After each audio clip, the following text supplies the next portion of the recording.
오늘 우리가 함께 읽은 이사야 38장 말씀은 이사야가 병들어 죽게 되었으나 하나님 앞에 기도하여서 은혜 가운데 나음을 받고 그의 수명이 15년 연장되었다라고 하는 말씀입니다. 오늘 이 말씀을 통해서 몇 가지 기도의 제목을 나누며 은혜를 받고자 합니다.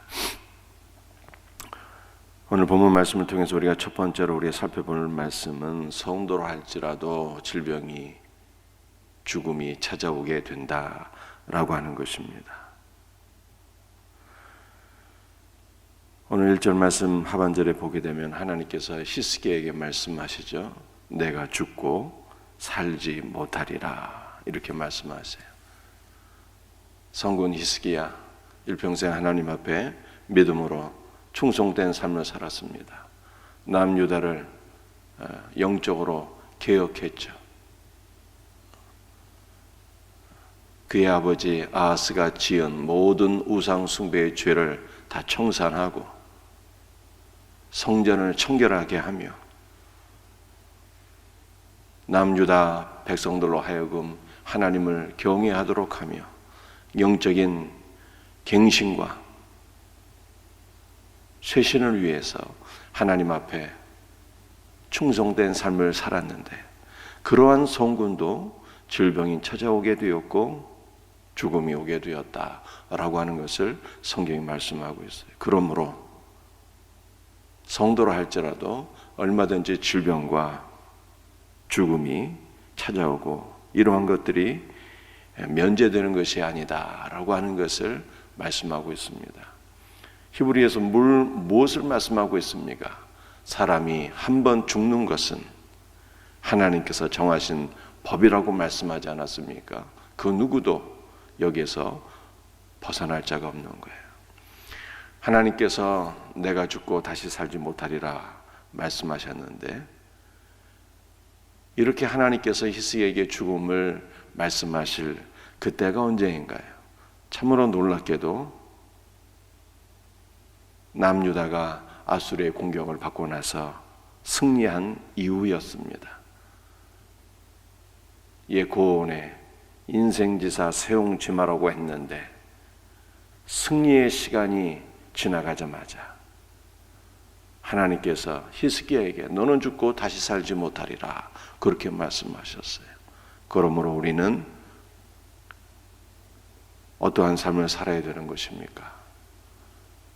하나님께서 말씀하시기를 사람이 한 번 죽는 것은 하나님께서 정하신 법이라 하셨으니 이 죽음을 누구도 피해갈 수 없으니 겸손하게 살아야 되는 것이고 믿음으로 살아야 되는 것이죠.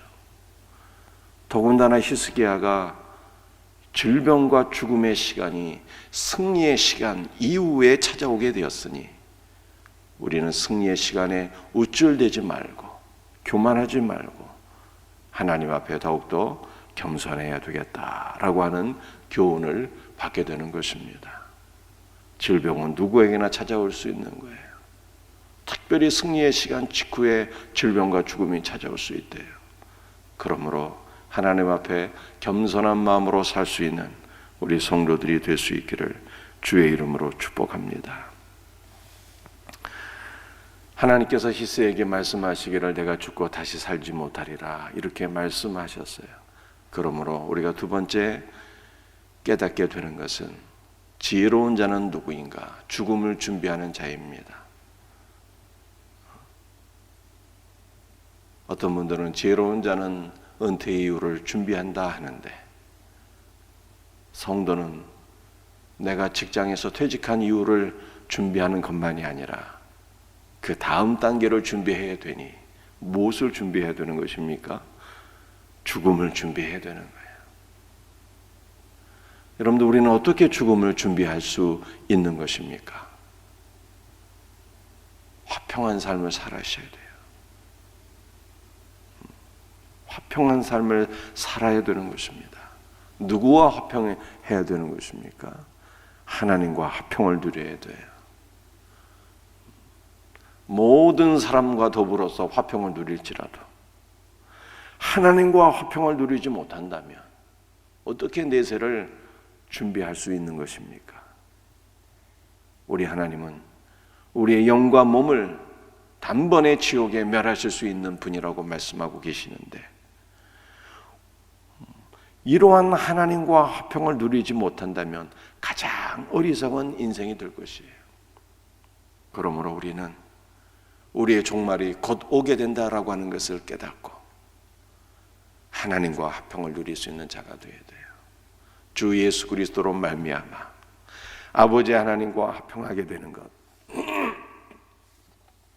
이것이 가장 복된 성도의 삶이 아니겠습니까? 제가 주일날에도 잠깐 말씀드렸습니다만, 코로나를 두려워하지 말고 주 예수 그리스도의 은혜에서 멀어지는 것을 두려워해야 되고, 말씀과 기도의 자리에서, 예배의 자리에서 멀어지는 것을 두려워해야 되는 것이죠. 왜 그렇습니까? 말씀과 기도의 자리에서 멀어진다는 것은 내가 하나님과의 관계에서 점점 멀어진다는 것을 의미하는 것 아니겠습니까? 하나님과 화평해야 되는데 하나님과 화평하지 못한다면 이것이 가장 어리석은 삶이에요.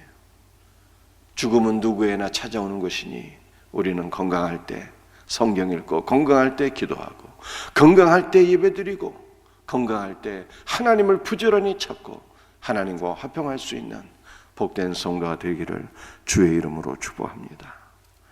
여러분들, 우리는 누구와 또한 화평해야 되는 것입니까? 우리의 가족과 우리의 모든 이웃과 내가 알고 있는 모든 사람들과 더불어 화평해야 돼요. 주님께서 말씀하시기를 먼저 하나님께 예물을 드리기 전에 누구와 불화한 것이 생각나거든 예물 드리는 것을 잠시 멈추고 그 사람에게 찾아가서 용서를 구하고 화평하라. 주님께서 이렇게 말씀하지 않으셨습니까? 사람이 죽을 때 가장 후회되는 것이 좀 더 사랑했어야 되는데 사랑하지 못한 것을 후회한다고 하잖아요. 그러므로 우리는 우리 종말의 시간에 후회를 남기지 않도록 하나님을 마음과 목숨과 뜻과 힘을 다하여 사랑하고 우리의 가족과 우리의 모든 이웃들을 내 몸처럼 더욱더 사랑할 수 있는, 화평할 수 있는 복된 은혜가 우리에게 있기를 주의 이름으로 축복합니다.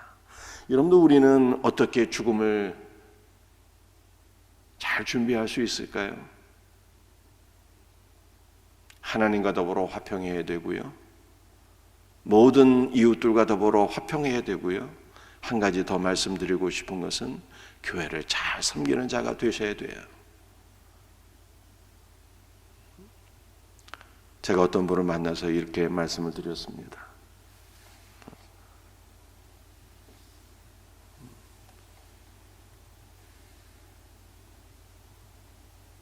이사를 앞두고 교회 문제로 고민하는 분인데, 이사한다고 직장을 옮기는 것이 아니잖아요. 여러분들, 이사한다고 직장을 옮기는 분들은 내가 거의 못 봤어요. 근데 꼭 왜 이사를 한다고 교회를 옮겨야 되는 것입니까? 오히려 교회는 직장 생활보다 더 옮겨서는 안 되는 것이죠. 제가 생각할 때 그래요. 명절에 어떤 분이 저에게 찾아왔는데요, 자네 교회를, 우리 생명샘교를 잘 섬기다가 교회를 옮기신 분이에요. 신앙생활을 어떻게 하고 있는가 물어봤어요. 그랬더니 예배만 드린다 그러더라고요. 예배만. 직장생활하면서 교회 봉사는 못하고 그냥 예배만 드린다 그러더라고요. 얼마나 안타까운 일인지 모르겠어요. 우리의 한평생은 신속히 날아가는데, 마지막 종말의 시간이 곧 다가오는데, 우리가 하나님 앞에 서는 그날에 주님께서 맡겨주신 사명, 주의 몸된 교회를 잘 섬기다가 왔습니다, 이렇게 고백할 수 있다면 얼마나 감사한 일일까요? 얼마나 감사한 일일까? 우리의 한평생의 삶을 통해서 주님께서 피 흘려 세우신 교회를 우리가 또한 잘 섬겨서 우리의 섬김을 통해서 주의 몸된 교회가 견고히 세워질 수 있다면, 건강한 교회, 아름다운 교회, 은혜로운 교회를 우리의 후대에게 물려줄 수 있다면, 여러분들 이러한 인생은 참 성공한 인생 아니겠습니까? 우리가 이러한 삶을 살 수 있다면 그야말로 우리가 죽음을 잘 준비한 것 아닐까요? 저는 그런 생각이 들더라고요. 죽음을 잘 준비하십시다. 하나님과 더불어 화평하고 이웃과 더불어 화평하고 종말이 오기 전에 주께서 피 흘려 세우신 교회를 사랑하여 잘 섬길 수 있는 은혜가 우리에게 있기를 주님의 이름으로 축복합니다.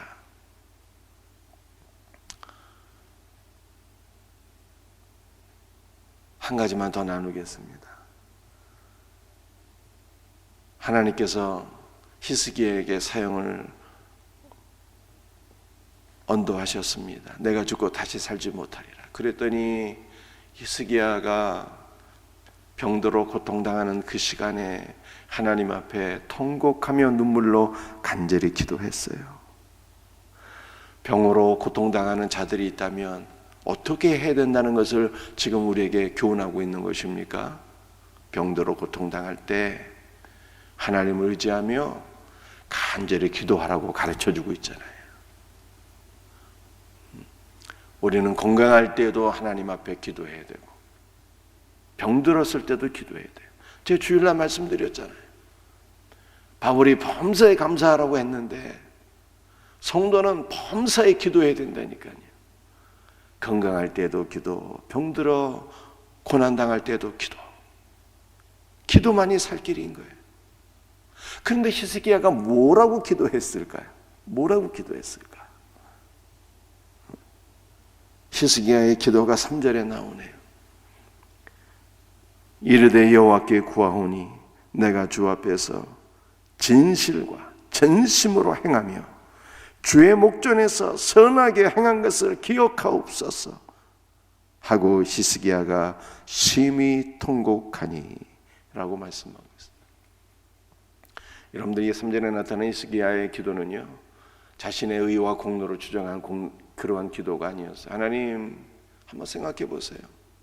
내가 일평생 하나님의 영광을 위해서 얼마나 수고하고 노력하고 내 인생을 다 주님께 드린 것을 주께서 알지 않으십니까? 그런데 나에게 어찌 이렇게 행하실 수 있습니까? 나를 살려주옵소서. 이렇게 자기의 충성과 헌신과 의를 주장하며 기도한 것이 아니었다는 거예요. 히스기야가 기도할 때 내가 진실로 전심으로 행한 것을 기억하옵소서. 이 진실이라고 하는 것이요, 진리라는 뜻이에요. 진리 가운데서 행했대요. 누가 진리입니까? 예수님이 진리잖아요. 내가 예수 그리스도를 믿고 예수님 안에서 행한 것을 기억하옵소서. 예수 그리스도 안에서 행한 것을 기억하옵소서. 예수님 때문에 살고 예수님 때문에 죽고 예수 그리스도의 영광을 위해서 행하고 주님의 은혜가 나를 살리시고 내가 주님의 은혜로 말미암아 이제까지 살아왔는데 주여 나를 한 번 더 긍휼히 여겨 주옵소서. 이렇게 기도했다는 거예요. 주님의 은혜로 예수를 믿고 주님의 은혜로 구원을 받고 주님의 은혜로 내 한평생 살아왔는데 주여 주의 은혜로 나를 한 번 더 긍휼히 여겨 주옵소서. 이렇게 기도했다는 뜻이에요. 우리 인생 마지막 순간에 병들어 고통당할 때 주님의 은혜를 꽉 붙잡고 간절히 기도하셔야 돼요. 그랬더니 하나님께서 뭐라고 말씀하세요? 히스기야야, 내가 너의 수명에 15년을 더하여 주리라. 이렇게 응답해 주셨어요. 히스기야의 기도는 하나님께서 그의 질병을 치료하시는 은혜를 베풀어 주셨고, 그런 다른 경우도 있더라고요. 바울은 뭐라고 하나님께서 말씀하셨습니까? 육체의 질병으로 고통당할 때 바울도 하나님 앞에 간절히 기도했는데 주께서 말씀하시기를 내 은혜가 내게 족하다. 그렇게 말씀하셨어요. 이는 내 능력이 약한 데서 온전하여 짐이라 라고 말씀하셨습니다. 바울에게 하나님께서 육체의 가시를 심어주셨는데 그 육체의 가시가 바울에게 너무나도 고통스러웠지만 그 육체의 가시는 바울이 더욱더 하나님을 의지하며 간절히 기도하게 하는 하나님의 은혜였다는 거예요. 그 가시가 없었으면 바울은 교만해서 하나님 앞에 쓰임받지 못할 뻔했는데 육체의 가시가 있어서 더욱더 하나님 앞에 엎드려 기도하게 되고 하나님의 은혜가 바울을 사로잡게 되었으니 이것이 너에게 은혜다라고 말씀하셨어요. 사랑하는 성도들이여, 병들어 고통당할 때 하나님께 기도하십시다. 그러면 어떠한 응답을 주시든지 우리에게 복인 거예요. 내 수명의 15년을 더하리라 말씀하셔도 은혜예요. 내 은혜가 내게 족하다 말씀하셔도 은혜예요. 우리 하나님은 신실하고 선하신 분이시니 선하신 하나님 앞에 우리의 모든 것을 맡기며 기도하십시다. 하나님께서 가장 좋은 길로 우리의 삶을 이끌어 주실 것을 믿습니다. 선하신 하나님을 신뢰하고 의지하고 소망하며 기도하십시다.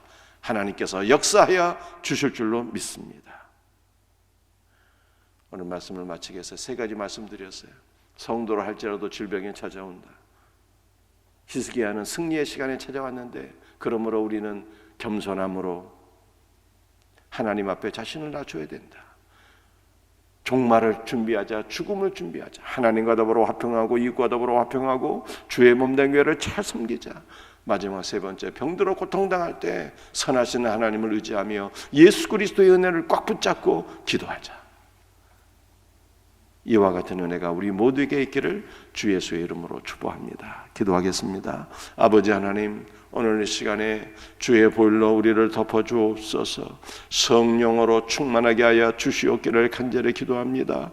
주여, 죽음은 질병은 누구에게나 찾아오는 것이니 하나님 앞에 겸손하게 하시고 주여, 우리가 종말을 준비할 수 있는 지혜가 있기를 원합니다. 하나님과 더불어 화평하고 이웃과 더불어 화평하고 주의 몸된 교회를 잘 섬길 수 있는 은혜가 우리 모두에게 있게 하여 주옵소서. 주 예수님, 우리가 병들어 고통당할 때 선하신 하나님께 소망을 두고 예수 그리스도의 은혜를 붙잡고 의지하며 간절히 기도할 수 있도록 역사하여 주시옵소서. 오늘 이 새벽에도 주께서 기도의 영을 우리에게 부어주었기를 간절히 소원하옵고 거룩하신 예수 그리스도의 이름 받들어 간절히 기도드리옵나이다.